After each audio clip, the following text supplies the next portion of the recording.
Shalom, selamat pagi Bapak Ibu Saudaraku yang terkasih dalam Tuhan Yesus Kristus. Kita bersyukur pada kesempatan pagi hari ini kita ada karena kasih dan anugerah Tuhan terus menyertai hidup kita. Dan hari ini kita akan memperingati kematian Tuhan Yesus yang sungguh besar, pengorbanannya untuk kita semua, rela mati untuk kita menebus segala dosa umat manusia. Hari kita akan mempersiapkan hati kita dengan saat teduh sendiri.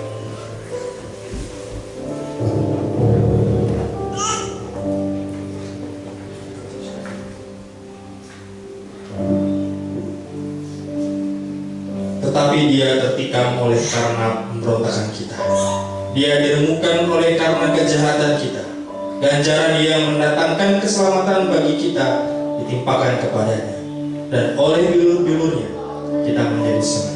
Yesaya 53 ayat 5. Kami datang kepadamu Tuhan pada kesempatan pagi hari ini dengan penuh rasa syukur kami Tuhan, karena kasih dan anugerah-Mu telah tercurah dalam kehidupan kami. Terima kasih Tuhan atas segala pengorbanan yang Kau berikan dalam kehidupan kami. Mati di kayu salib menebus dosa kami ya Bapa. Dan kiranya pujian dan penyembahan kami naikkan, bisa menyenangkan hati-Mu Tuhan, dan nama Tuhan dimuliakan. Dan kami juga siap belajar kebenaran firman-Mu yang akan disampaikan oleh hamba-Mu Pastor Ahmed. Kiranya Tuhan memberkati kami sehingga kami memiliki iman yang kuat, yang teguh, dan terus percaya bahwa Tuhan kami yaitu Yesus Kristus sebagai Tuhan dan Juru Selamat kami. Kami serahkan waktu kami beribadah ke dalam tangan-Mu. Dan nama-Mu kami berdoa dan mengucap syukur. Haleluya. Amin. Selamat beribadah. Tuhan Yesus memberkati kita semua.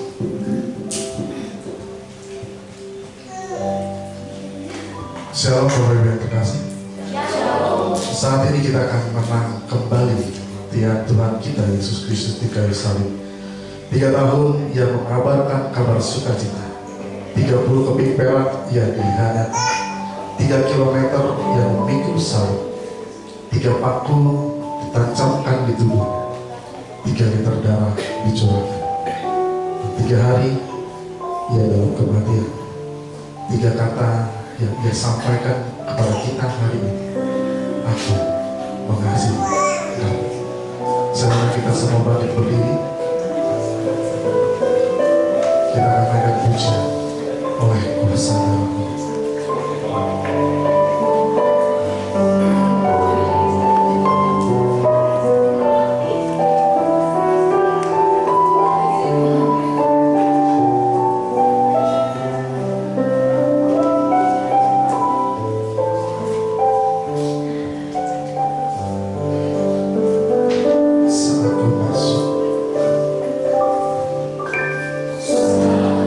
Masuk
dan cinta-Mu, Engkau mengasihi kami sedemikian rupa, dan kami boleh ditebus dari setiap dosa-dosa kami.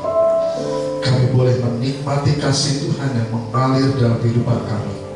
Terima kasih Tuhan untuk anugerah Tuhan yang indah. Dalam nama Tuhan Yesus, amin. Silakan duduk Bapak Ibu Saudara yang terkasih. Panggilan memberi terambil dari Roma pasal yang ke-12 ayat yang pertama.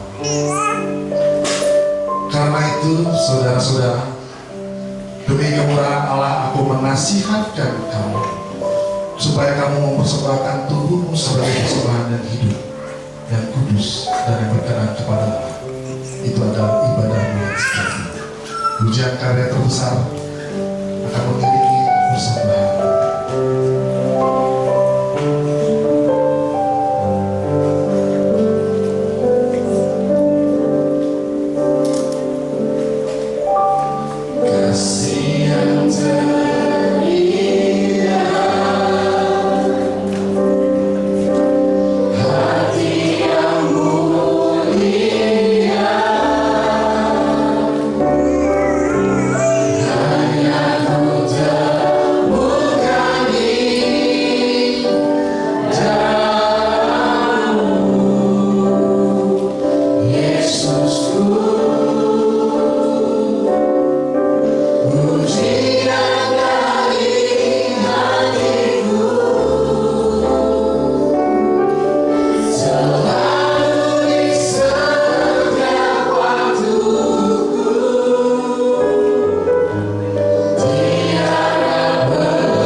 Sungguh besar karya yang Kau berikan dalam kehidupan kami Tuhan, yaitu pengorbanan-Mu di atas kayu salib. Terima kasih atas segala berkat dan kemurahan-Mu yang terus Kau curahkan dalam kehidupan kami hari demi hari ya Bapa. Terima kasih atas kasih dan anugerah yang Kau berikan dalam kehidupan kami. Dan saat ini persembahan yang kami kumpulkan kiranya Tuhan memberkatinya sehingga bisa kerajaan-Mu di dunia ini semakin besar, semakin luas ya Bapa. Persembahan kami yang kami kumpulkan sebagai rasa syukur kami, cinta kami dan rasa hormat kami kepada Engkau ya Bapa. Dalam nama Tuhan kami Yesus Kristus kami berdoa dan mengucap syukur. Haleluya. Amin.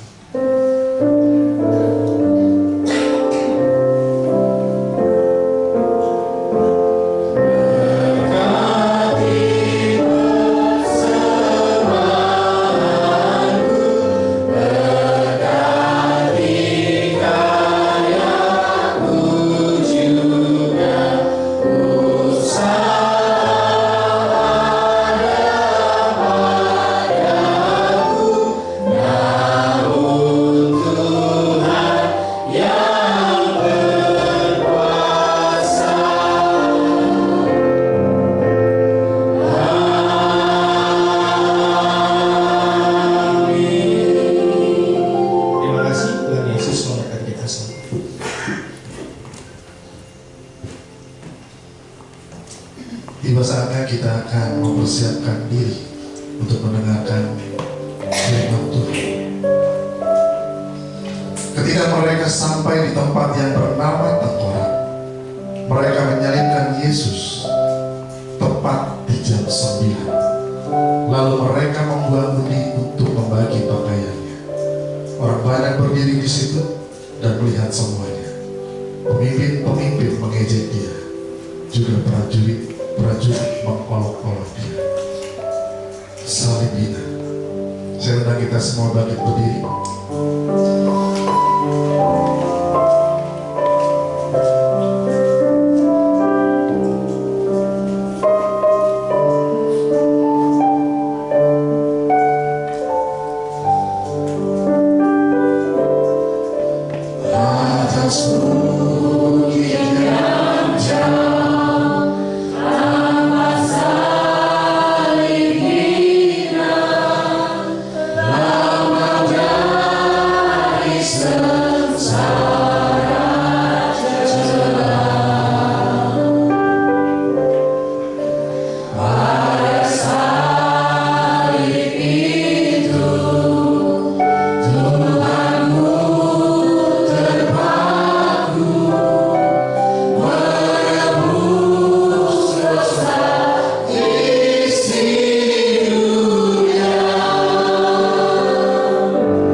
Mereka tidak mematahkan kaki Yesus seperti yang dilakukan prajurit terhadap mayat penjahat. Tetapi seorang dari mereka menikam lambungnya dengan tombak dan segera mengalir keluar darah dan air. Bait yang ketiga, indahlah bagiku.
untuk gerejamu SPBF ini, untuk jemaat-jemaat yang lain, demi kemuliaan.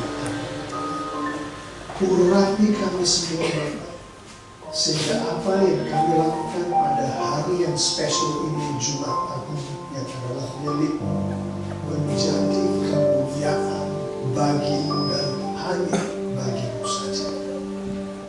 Terima kasih Bapa di surga. Di dalam nama Tuhan Yesus Kristus, mari kita semua katakan amin. Amin. Silakan duduk, jemaat yang sangat dikasihi oleh Tuhan Yesus. Saya kalau sudah nyampe ada slide, betul ya? Slide saya. Jadi untuk slide ini saya tidak akan memberikan aba-aba slide berikutnya mohon diikuti saja apa yang saya sampaikan sesuai. Terima kasih banyak. Nas yang akan kita pelajari hanya satu ayat, tapi sangatlah dalam, khususnya untuk hari Jumat Agung di mana kita merayakan kematian Tuhan kita.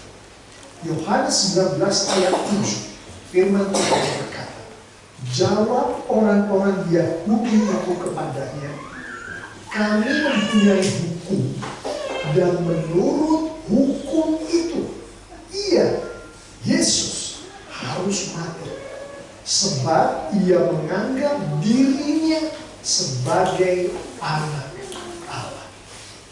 Dialah firman Tuhan. Haleluya. Amin.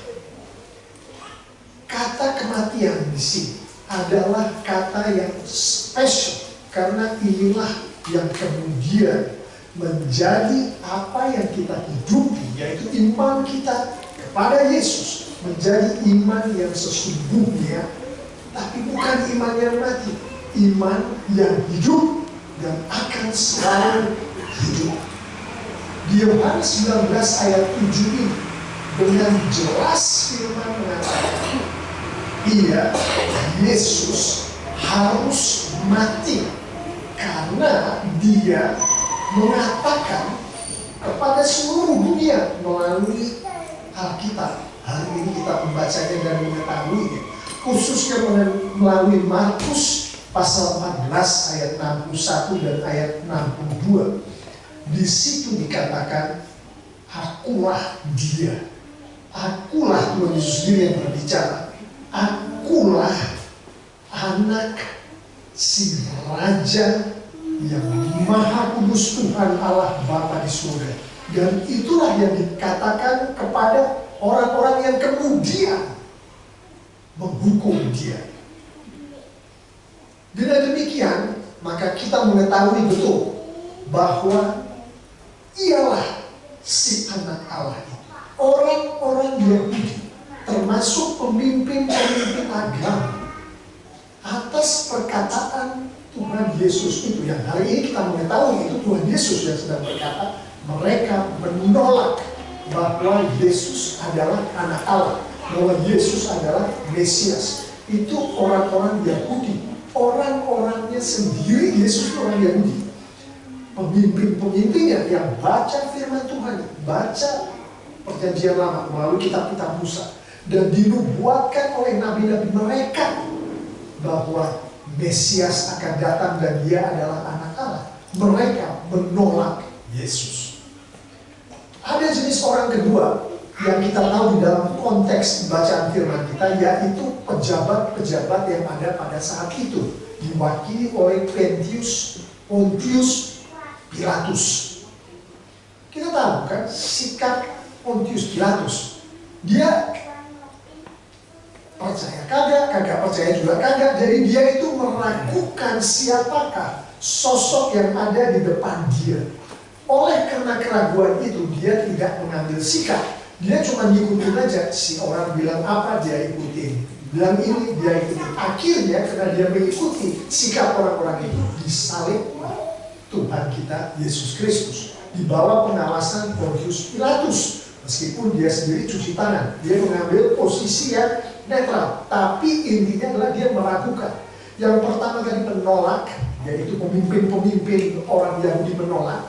Yang kedua adalah Pontius Pilatus, pemimpin Ini bukan non agama. Jadi pemimpin-pemimpin ke non agamaan, pejabat-pejabat itu juga meragukan. Kita tahu ya, kita tidak ada kata meragukan. Yang ada adalah percaya atau tidak percaya. Jadi sebetulnya Pontius Pilatus adalah juga menolak Kristus. Namun salib Yesus itu membuktikan bahwa dia adalah anak Allah. Karena di salib itu dia mati, kemudian dia dikuburkan, kemudian dia bangkit. Hanya Tuhan sendiri yang dapat melakukan. Dengan demikian, dialah anak Allah itu. Bapak Ibu Saudara-saudari, kita datang kemari Jumat Agung untuk beribadah. Apa yang ada di dalam pemikiran kita? Ada orang-orang yang datang ke gereja, bukan di sini, gereja-gereja besar, tapi dia bersikap seperti pemimpin-pemimpin Yahudi itu. Dia bilang, aku tahu nih, yang aku akan rayakan bersama adalah Kristus, si anak Allah itu. Dia tahu, tapi kehidupan mereka tidak menunjukkan bahwa dia tahu, dan bukan hanya tahu tapi percaya. Kehidupan orang-orang yang di dalam gereja namun tidak menghidupi firman Tuhan, tidak menghidupi Alkitab. Kita tahu bukan? Itu golongan pertama di zaman Pontius Pilatus. Disitulah dituliskan. Tapi di hari ini dia ada di gereja. Dia ada di gereja, cuman dia tidak ikut firman Tuhan. Kenapa dia tidak ikut firman Tuhan? Karena sebetulnya di dalam hatinya dia tidak percaya bahwa Kristus itu mati. Kemudian setelah mati dia dikuburkan. Setelah dikuburkan dia bangkit. Mana ada orang mati yang sudah dikuburkan bangkit, ya kan? Dia datang ke gereja, ikut perayaan, tapi gak percaya di dalam hatinya. Sehingga firman Yesus, firman yang ada di dalam Alkitab kagak diikuti. Jenis kedua adalah seperti yang Pontius Pilatus ini. Orang-orang yang tahu dia ngikutin gereja nih, dia ngikutin apa yang disuruh oleh pendetanya. Bahkan di rumah dia punya pembacaan Alkitab, doa bersama, dan segala macam. Tapi semua itu dilakukan dengan keraguan-raguan. Kita tahu bahwa Alkitab mengatakan, kalau sesuatu itu diragukan, artinya orang yang meragukan itu kagak percaya, benar gak?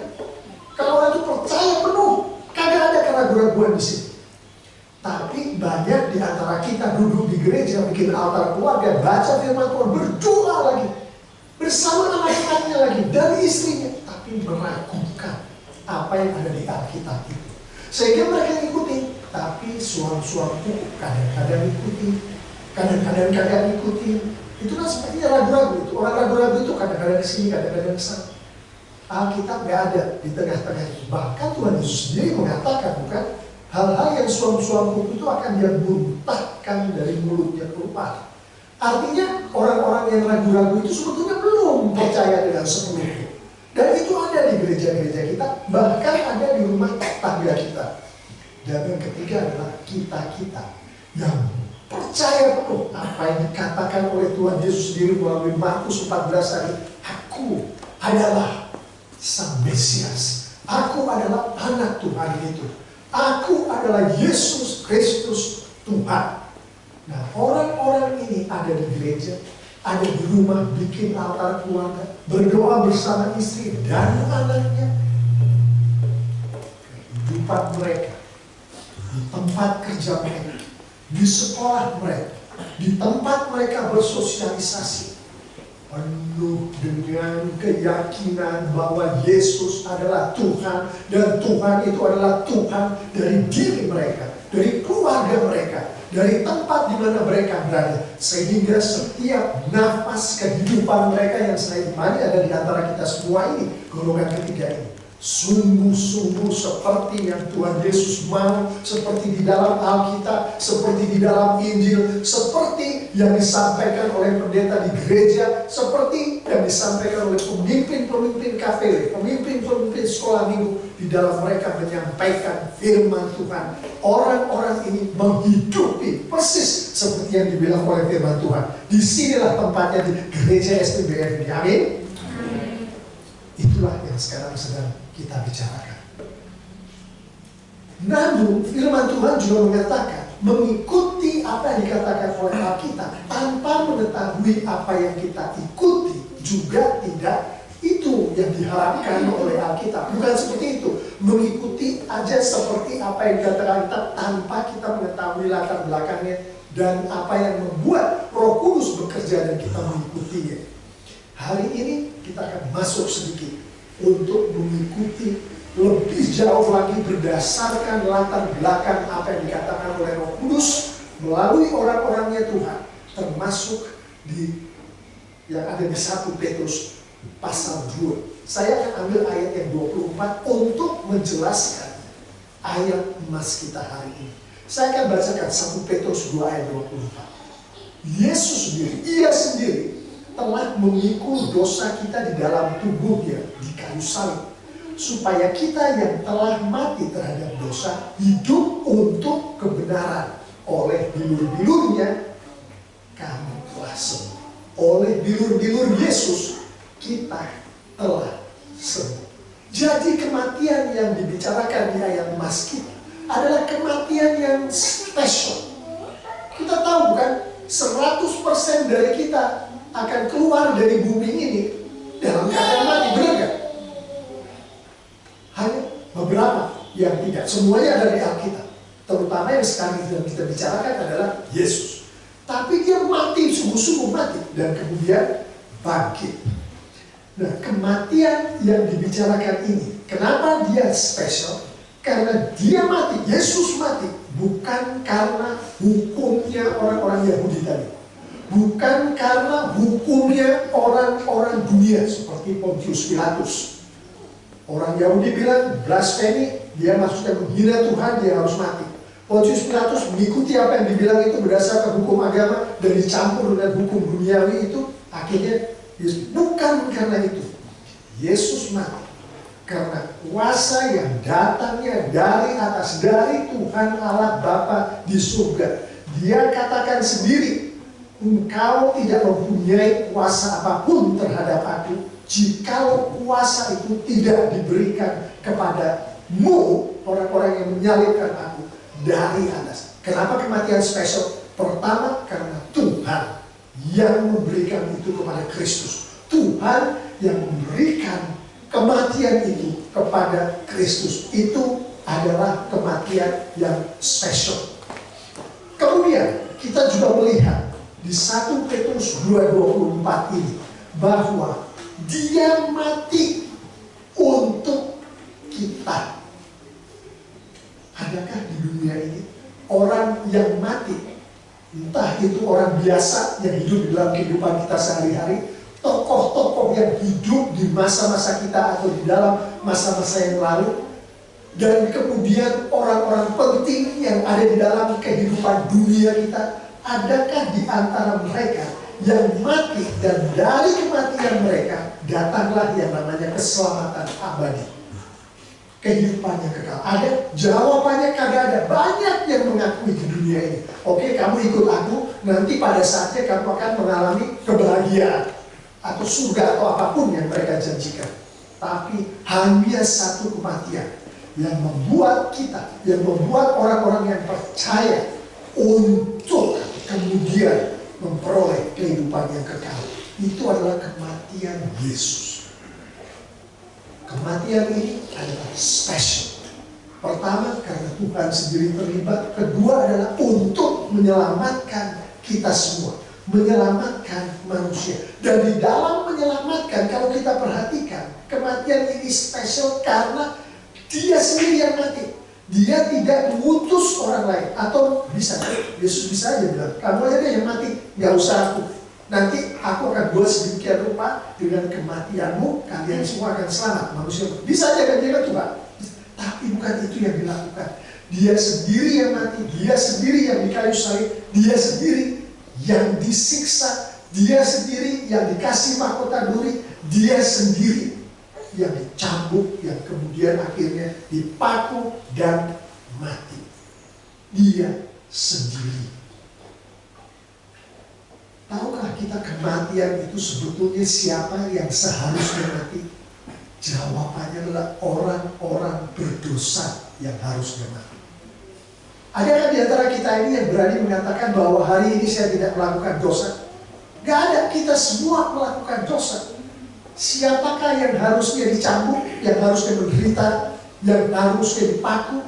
Orang-orang berdosa. Saya barusan tanya tadi, adakah di antara kita yang hari ini tidak melakukan dosa? Gak ada yang katakan. Artinya yang harus mati di situ harusnya kita. Yang harusnya dipaku adalah kita. Yang harusnya dicambuk adalah kita. Yang harusnya dirajam adalah kita. Yang harusnya diludahi adalah kita. Yang harusnya mengalami seperti yang dialami oleh Kristus pada saat dia berangkat untuk disalib, bahkan disalibkan adalah kita. Lihat suami kita, dia harusnya mengalami. Lihat anak-anak kita, dia yang harusnya mengalami. Lihat orang-orang yang kita cintai yang ada di sekitar kita, mereka semua itu yang harusnya mengalami apa yang dialami oleh Yesus. Yesaya 53 ayat 3 dan 5 mengatakan, dihina, mengalami kesengsaraan, menderita kesakitan. Lihat orang-orang yang kita cintai di samping kita, di rumah kita, di tempat kita bersosialisasi, mereka semua yang harusnya mengalami semua itu. Tapi Yesus yang mengambil itu semua ke dalam dirinya sampai dia mati. Itu adalah alasan ketiga kenapa kematian yang kita peringati ini adalah kematian yang spesial, yang berbeda dengan kematian-kematian yang lain. Di ayat 24 di 1 Petrus pasal 2 bagian yang belakang dijelaskan oleh firman Tuhan. Kematian yang spesial ini lah yang membuat kita mati terhadap dosa. Tanpa kematian ini kita tidak akan pernah mati terhadap dosa. Tahukah artinya mati terhadap dosa itu artinya apa? Kalau menurut sekolah teologi dikatakan dosa tidak bisa memiliki kuasa terhadap kita. Artinya dosa itu tidak bisa melakukan apa-apa terhadap kita. Dia udah mati terhadap kita. Itu artinya kita sudah mati terhadap dosa. Tanpa kematian spesial Kristus, gak akan kita mati terhadap dosa. Itu alasan keempat. Kenapa? Kematian ini adalah kematian yang spesial. Dan akibat dari kematian yang spesial ini, maka kita hidup. Dia mati supaya kita hidup. Dan kehidupan yang kita diberkati oleh Tuhan di atas kematian spesial dari anaknya itu membuat kita bisa hidup di dalam Yesus. Yang menurut bahasa Alkitab, hidup di dalam Yesus itu adalah hidup di dalam kebenaran. Kita tahu bahwa kebenaran itu adalah kebenaran firman Tuhan. Kita bisa melihat istri kita, suami kita melihat keluarga kita, tempat kerja kita, gereja kita. Di situ ada damai sejahtera, sukacita di dalam Kristus semua. Karena kita hidup di dalam kebenaran. Karena kita hidup di dalam Kristus. Dan itu hanya mungkin karena apa yang kita peringati pada hari ini. Bersyukurlah Bapak Ibu Saudara-saudari, adik-adik yang sangat dikasihi oleh Tuhan Yesus, bahwa hari spesial ini ada bagi kita. Bahwa kita diberkati oleh Tuhan dengan privilege untuk memperingati. Sebentar lagi kita akan bersama-sama memperingati melalui perjamuan kudus. Kita mengawalinya dengan merenungkan kematian yang spesial ini. Saya akan menutupnya dengan begini. Kelihatannya kematian spesial ini kalau kita perhatikan melalui ayat-ayat Alkitab dan apa yang kita dengarkan dari khotbah pendeta, adalah supaya kita bisa hidup di dalam Yesus, bukan? Hidup di dalam kebenaran, hidup sesuai dengan firman Tuhan. Dulu saya bilang hidup sesuai dengan firman Tuhan. Itu tidak bisa dilakukan kita baca Alkitab, kita mengerti arti Alkitab, dan kita ikuti Alkitab itu. Bukan itu, gak bisa seperti itu. Hidup di dalam Alkitab hanya bisa terjadi kalau Roh Kudus Kristus ada di dalam kita. Percayakah kita bahwa Alkitab bagi orang-orang yang tidak mengenal Kristus adalah kebohongan besar? Percayakah kita bahwa Alkitab adalah omong kosong bagi mereka yang akan binasa? Artinya, Kalau kita tidak hidup di dalam kebenaran, di dalam Kristus, kita tidak mungkin bisa hidup mengikuti firman Tuhan seperti yang Tuhan Yesus kehendaki. Jadi Good Friday ini, Jumat Agung ini, sungguh-sungguh harus kita sadari sepenuhnya betapa spesial yang sedang Tuhan izinkan untuk kita rayakan bersama ini. Karena tanpa ini, Alkitab tidak ada artinya bagi kita. Tanpa ini, kehidupan saudara-saudara di dalam rumah tangga saudara yang seakan-akan mengikuti Alkitab, tanpa kematian ini, tanpa kita berada di dalam Yesus karena kematian Yesus, tanpa kita berada di dalam kebenaran, sandiwara sekali. Jadi bersyukurlah kita sekarang merayakan ini. Dan kalau kita pikirkan sebetulnya apakah yang terjadi di dalam kehidupan kita pada saat kita diberkati dengan boleh hidup di dalam kebenaran, boleh hidup mengikuti Alkitab, yang terjadi adalah transformasi demi transformasi, perubahan demi perubahan di dalam kehidupan kita, kehidupan orang-orang yang kita cintai, anak-anak kita, istri kita. Itulah yang terjadi. Itulah atas karya kematian yang sedang kita peringati, kematian yang spesial. Saya akan, sebelum kita masuk ke dalam perjamuan kudus kita, akan membawa kita semua untuk bersama-sama merenungkan dari kematian yang spesial yang sedang kita rayakan ini. Apakah yang bisa kita hidupi? Penerapannya seperti apa? Yang pertama adalah, saya katakan tadi teman-teman, bersyukurlah. Bersyukurlah bahwa kita tahu kematian yang spesial itu membuat kita bisa hidup di dalam Kristus. Bersyukurlah bahwa yang sengsara, hinaan, pemakuan tadi, bahkan kematian yang harusnya untuk orang berdosa, untuk kita, Tuhan Yesus sudah ambil. Bersyukurlah. Jadi nanti kita pulang ke rumah kita masing-masing, mungkin merayakannya dalam bentuk renungan sambil melihat wajah orang-orang yang kita kasih di rumah kita. Bersyukurlah. Mereka tidak harus berdarah-darah, mereka tidak harus dihina, mereka tidak harus mati. Kita bersyukur. Yang kedua, penerapannya adalah, karena tadi ini adalah perubahan, menyebabkan transformasi seperti yang saya sebutkan berkali-kali tadi. Kita harus menyadari bahwa hari ini pun, Bapak Ibu Saudara-saudari, adik-adik yang sangat dikasih Tuhan Yesus, menit ini pun transformasi ini sedang terjadi di dalam kehidupan kita. Bukankah kita tadi mengakui kita ini orang-orang berdosa? Karena kita mengakui yang dilakukan oleh Tuhan saat ini adalah memperbaiki, mengkuduskan hari demi hari. Transformasi ini terus terjadi. Apa yang kita lakukan? Mengetahui kita sedang ditransformasi, identifikasikanlah di dalam kehidupan kita hal-hal yang mengganggu rumah tangga kita, hal-hal yang mengganggu pekerjaan-pekerjaan kita, hal-hal yang mengganggu kita. Identifikasikan itu. Itu adalah beban. Itulah yang ditanggung oleh Kristus. Kalau sampai kita sudah bilang, oke, saya sudah pengikut Kristus, tapi kehidupan saya masih belum mencerminkan sebagai pengikut Kristus yang sejati, belum seakan-akan di dalam Kristus, cari tahu di mana kesalahannya, dosanya di mana. Cari tahu, tanya ke istri, tanya ke anak, disucikan di dalam rumah tangga, altar rumah tangga kita. Dari situ kita identifikasikan dan kita doakan. Kita tahu sudah diambil oleh Kristus, kita doakan, dan hasil dari ini adalah kehidupan yang berbeda. Hidup kita berbeda, Bapak Ibu, saudara-saudari, adik-adik yang dikasihi oleh Tuhan Yesus. Berbeda dengan orang yang tidak percaya bahwa kematian ini adalah kematian yang spesial. Betul? Hidup kita berbeda. Hidupilah, bersyukurlah. Orang-orang di sana masih banyak sekali yang tidak tahu akan hal ini. Mereka tidak menikmati berkat-berkat yang datang dari apa yang kita percaya. Kita berbeda. Dan dari perbedaan itu, kita tahu kita sedang ditransformasi dari menit ke menit.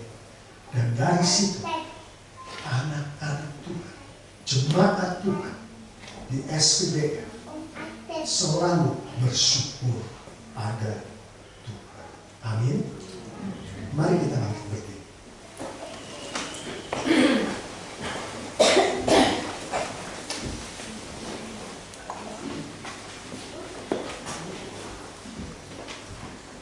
Bapa yang bertahta di kerajaan surga, yang kami sembah di dalam nama Putra-Mu yang tunggal.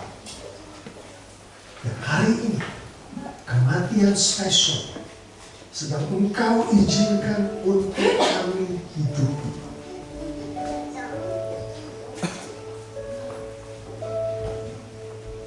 Ajarkanlah kami untuk bersyukur waktu lepas waktu.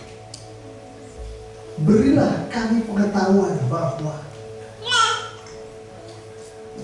bersyukurnya kami itu adalah karena Roh Kudus-Mu yang ada di dalam kami, Bapak. Dan dari situ biarlah kami menyadari Engkau sedang mentransformasikan kami yang berdosa ini. Engkau rubah terus, Bapak, dari menit ke menit demi kemuliaan-Mu. Dan biarlah Bapak atas urapan dari Roh Kudus-Mu, izinkanlah jemaat-Mu di SPBF ini untuk menunjukkan kepada tetangga-tetangga mereka, orang-orang di dalam kehidupan pekerjaan mereka, kehidupan sosial mereka, kehidupan mereka di dunia ini, bahwa mereka berbeda. Mereka berbeda karena mereka memiliki Putra-Mu yang tunggal, Tuhan kami, Yesus Kristus. Bapak, sebentar lagi kami akan melakukan perjamuan kudus-Mu, Bapak.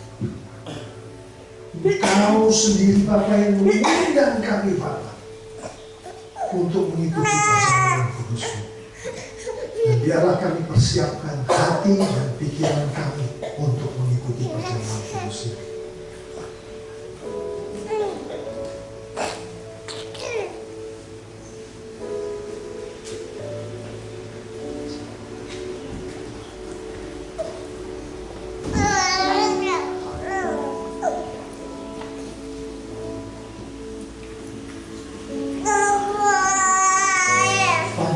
Perjamuan malam terakhir, di mana Tuhan kita bersama-sama dengan murid-murid-Nya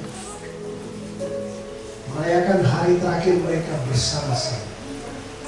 Dengan jelas melalui firman Tuhan yang kita baca, Tuhan kita Yesus Kristus menghendaki kita semua untuk merayakan perjamuan ini, untuk memperingati kematian Tuhan Yesus Kristus.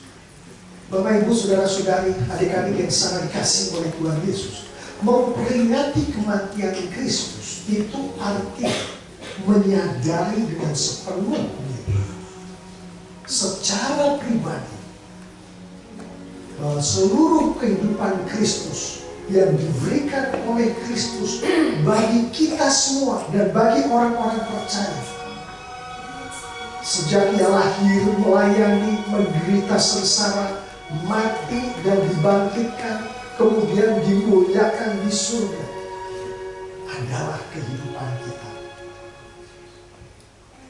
Pertanyaannya, sungguhkah kita menghayati apa yang baru saja saya sampaikan ini? Sungguhkah kita tahu bahwa kehidupan Kristus itu adalah kehidupan kita, kehidupan yang dikehendaki oleh firman Tuhan, oleh Alkitab untuk kita hidupi? Sungguhkah kita melayani di dalam kehidupan kita? Sungguhkah kita mengasihi dengan sepenuh hati, tanpa syarat, seperti Tuhan Yesus mengasihi? Pada saat Tuhan Yesus di dalam jamuan itu memecah roti dan mengangkat cawan, Ia mengatakan kepada murid-murid-Nya bahwa ini adalah lambang dari tubuh dan darah. Engkau murid-muridku, kita semua, murid-murid Tuhan Yesus.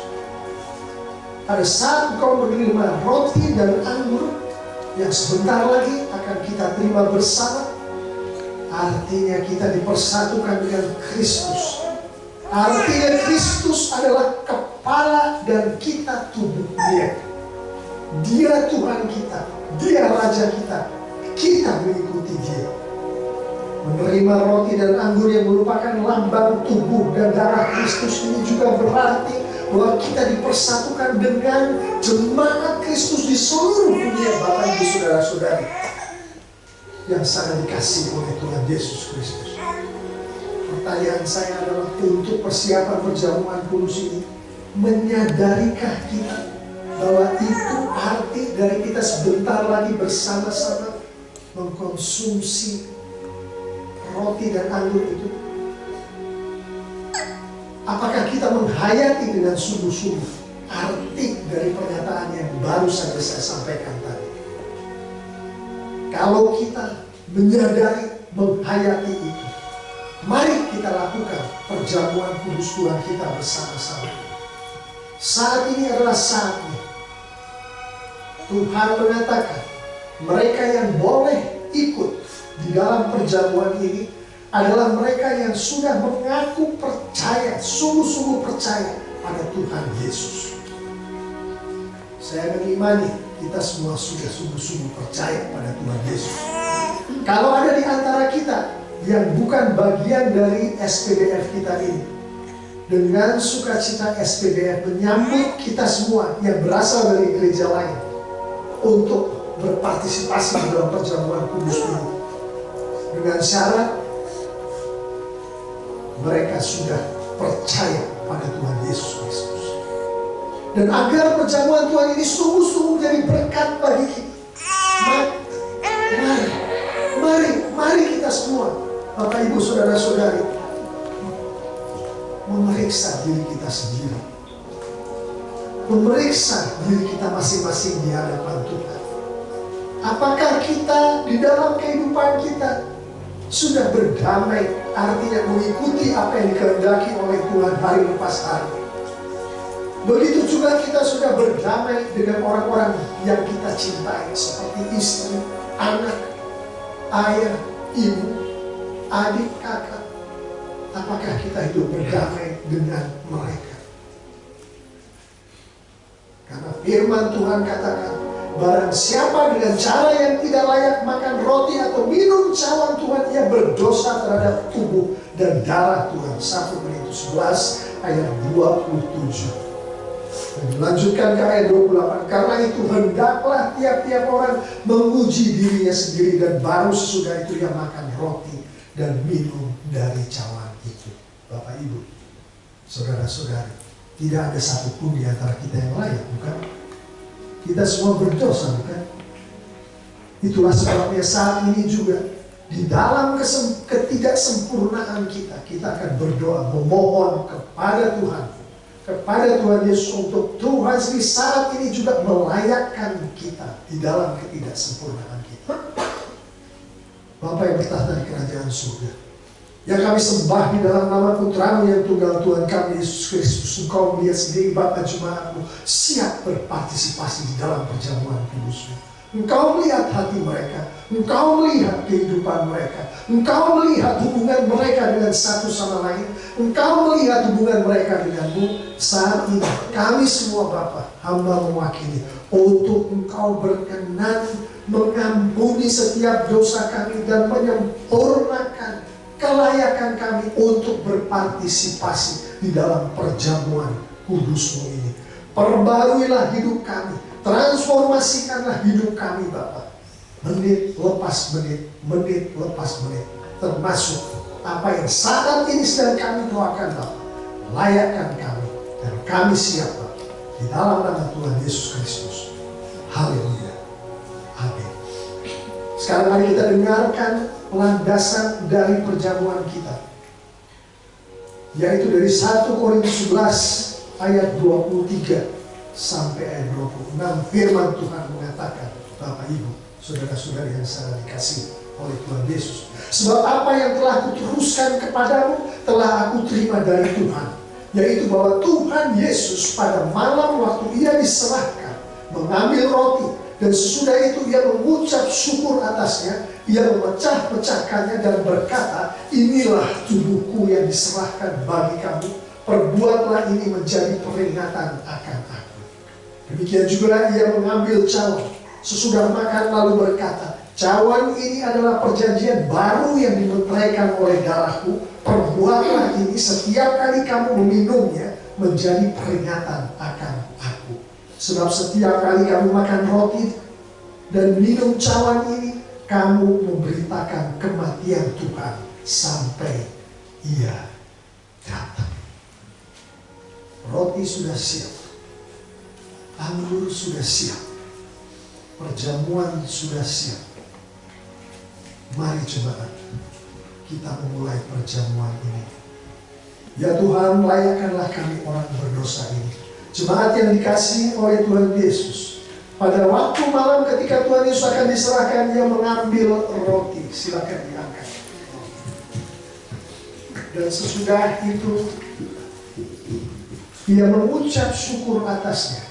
Ia memecah-pecahkannya dan berkata, inilah tubuhku yang diserahkan bagi kamu, perbuatlah ini menjadi peringatan akan aku. Terimalah dan jadikanlah ini menjadi peringatan akan Tuhan Yesus Kristus yang telah berbagi tubuh dan darahnya bagi kita semua. Akulah roti hidup.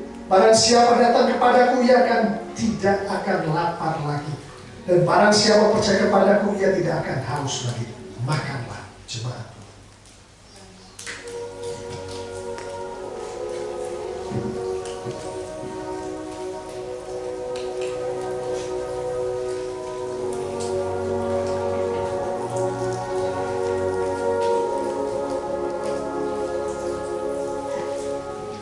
Damai sejahtera Allah yang melampaui segala akal akan memelihara hati dan pikiran kita di dalam Kristus Yesus. Amin. Demikian juga ia mengambil cawan sesudah makan lalu berkata, cawan ini adalah perjanjian baru yang dimeteraikan oleh darahku. Perbuatlah ini setiap kali kamu meminumnya menjadi peringatan akan aku. Silakan dibuka dan diangkat, saudara.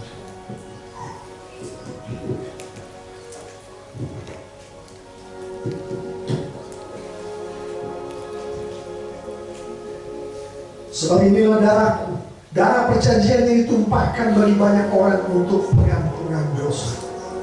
Silakan minum, jemaat.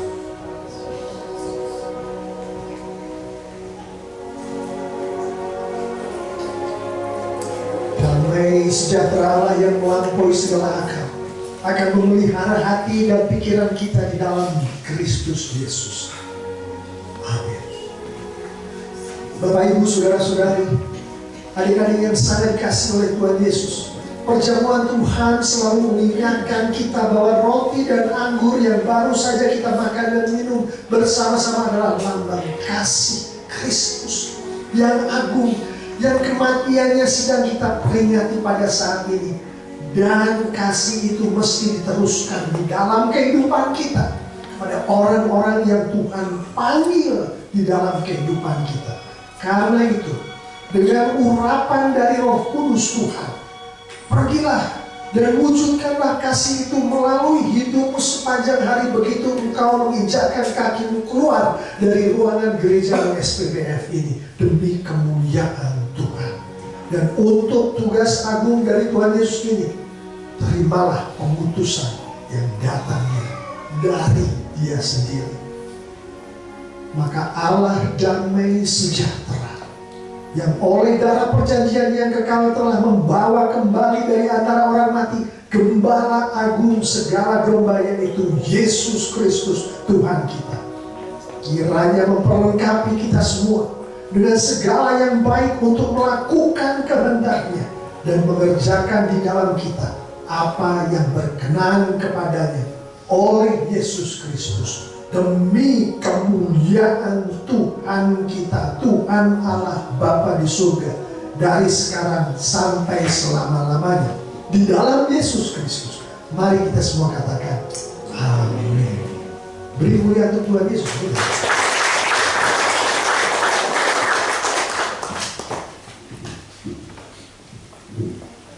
Tetap berdiri, tidak akan akhiri ibadah Jumat Agung kita pada kesempatan pagi hari ini. Mari kita akan arahkan hati, pikiran kita dan mengangkat kedua tangan kita untuk menerima berkat dari Tuhan kita Yesus Kristus. Diberkatilah engkau dalam keluargamu, anak-anakmu, menantumu, dan bahkan cucu-cucumu. Diberkatilah pendidikan anakmu dan cucumu dengan diberikan hikmat, kepintaran, dan kecerdasan, sehingga Tuhan akan memakainya menjadi anak yang luar biasa. Diberkatilah engkau dalam setiap usaha dan pekerjaan yang kau lakukan. Tuhan akan membuatnya berhasil, sehingga kita bisa menjadi berkat bagi semua orang. Dan diberkatilah engkau dalam masa mudamu, karirmu, dan diberikan pasangan hidup yang sepadan, cinta dan takut akan Tuhan. Dan kiranya kita semua bisa menjadi terang dan terang bagi dunia ini. Pulanglah dengan kasih, sukacita, dan damai sejahtera dari Tuhan kita Yesus Kristus mulai hari ini sampai Maranatha. Haleluya. Amin. Bersama.